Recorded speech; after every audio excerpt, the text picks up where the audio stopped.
You can never picture yourself in that position. You can sympathize with them to a degree, but you've never been in their shoes. So at that point, you want to do anything you can to help them forget about that moment, to help them, kind of live in the present, live, in this moment and experience a little joy, whatever you can do to help them feel a little bit of joy and to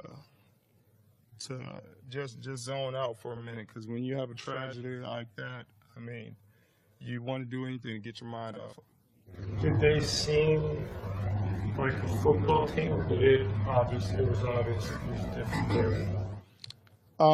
In what respect? I mean, mentally or emotionally, or they were kind of, shocked to see us.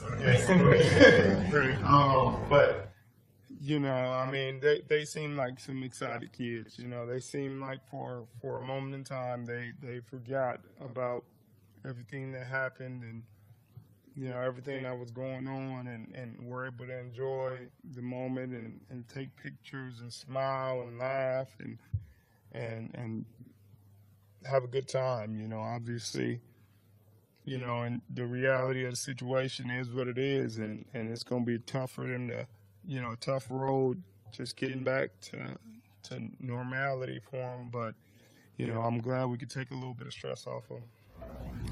Richard, what did you take from the experience, seeing that kind of spirit? I think it brought me joy. It brings you joy just to see yourself being able to change someone's day like that, to bring a smile to somebody's day who's obviously been frowning and crying and having a lot of sadness. Just to be able to change.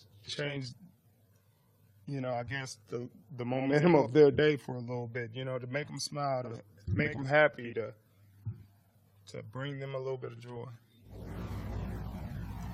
Earl said that you guys might have taken home field advantage for granted in the game against the Cowboys. Do you agree with that? And what have you kind of learned coming back to them? I don't know about that. I mean, I don't know how you take it for granted, but I mean, guys played hard. Guys play hard and, home our way. And sometimes, like I said, chips fall where they may. I mean, in that game, a few plays, 3rd and 27 or something like that, and Romo spins out and, avoids the sack and tosses up a prayer, and it's answered. Plays like that happened in that game. And I don't think that had anything to do with taking it for granted. I think it, like I said, the ball just bounces that way sometimes. Hey, Richard, Earl was seriously lobbying for a sack. Saying that wasn't a design run, that he got Cam Newton the first sack of his life.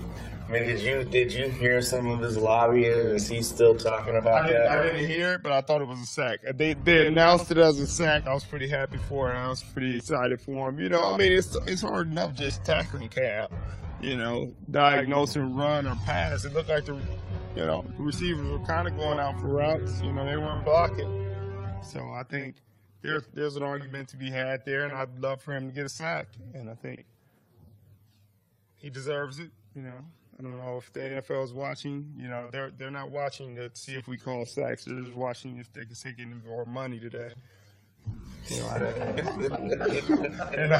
care about the stats. Say something so we can take a. When Seahawks Press Pass continues, we'll hear more from head coach Pete Carroll. It does speak to the power of sports, and how it is such a unifying element in our culture.